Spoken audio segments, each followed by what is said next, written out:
Assalamualaikum warahmatullahi wabarakatuh.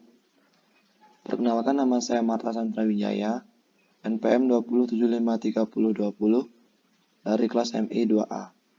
Di video kali ini saya akan menjelaskan lanjutan dari proyek 1, yaitu proyek 2. Physical Database Design.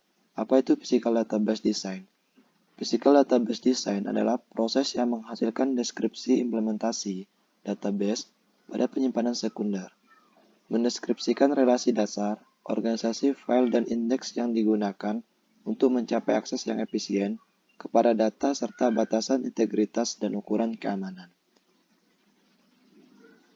Saya mempunyai PDAM atau Physical Data Model, di mana entitas tenaga medis dengan nama kolom ID tenaga medis, tipe data bar chart, dan opsionalitas mandatori, nama kolom nama, tipe data bar chart, opsionalitas mandatori, alamat, tipe data bar chart, opsionalitas mandatori, tanggal lahir, tipe data bar chart, opsionalitas mandatori, nomor HP, tipe data bar chart dengan opsionalitas mandatori, agama, tipe data bar chart dengan opsionalitas mandatori, dan ID puskesmas sebagai foreign key. Nah, di entitas tenaga medis, ID tenaga medis sebagai primary key, ditandai dengan huruf P.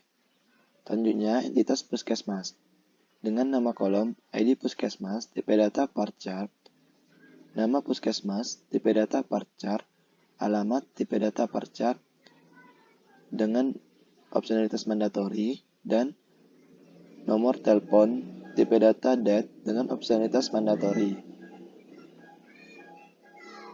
Dan ID puskesmas sebagai primary key ditandai dengan huruf P. Selanjutnya pasien. ID pasien, tipe data date dengan opsionalitas mandatori, nama pasien, tipe data bar chart dengan opsionalitas mandatori, alamat, tipe data bar chart dengan opsionalitas mandatori, tanggal lahir, tipe data date dengan opsionalitas mandatori, nomor HP, tipe data date dengan opsionalitas mandatori, dan foreign key ID vaksin, tipe data date, dan ID puskesmas, tipe data bar chart, dan tenaga medis, tipe data bar chart. Nah, di entitas pasien, ID pasien sebagai primary key ditandai dengan huruf P. Selanjutnya, entitas vaksin.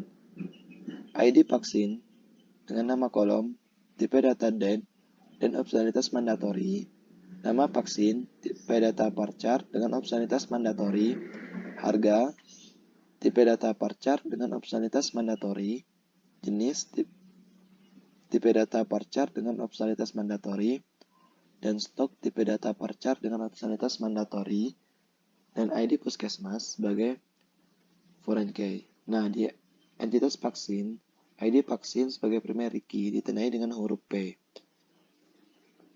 Tenaga medis dan puskesmas saling berhubungan, yaitu many to one, di mana banyak tenaga medis bisa dimiliki satu puskesmas, dan satu puskesmas memiliki banyak tenaga medis. Selanjutnya, vaksin ke puskesmas memiliki hubungan many to one, di mana banyak vaksin dimiliki satu puskesmas, dan satu puskesmas memiliki banyak vaksin.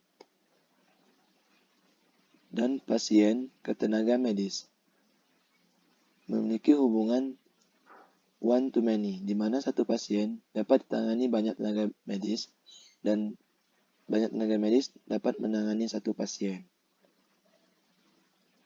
Nah, selanjutnya adalah tabel entitas, di mana setiap tabel mempunyai hubungan antara entitas tenaga medis sebagai primary key ID tenaga medis memiliki hubungan dengan entitas pasien, yaitu foreign key ID tenaga medis. Selanjutnya, entitas puskesmas, primary key ID puskesmas memiliki hubungan dengan pasien, ID puskesmas dengan foreign key. Selanjutnya, entitas vaksin, ID vaksin memiliki hubungan dengan pasien, yaitu foreign key ID vaksin, dan ID vaksin mempunyai primary key. Nah, mungkin hanya itu video yang bisa saya jelaskan. Apabila ada kesalahan dan kekurangan, saya mohon maaf. Saya akhiri. Wassalamualaikum warahmatullahi wabarakatuh.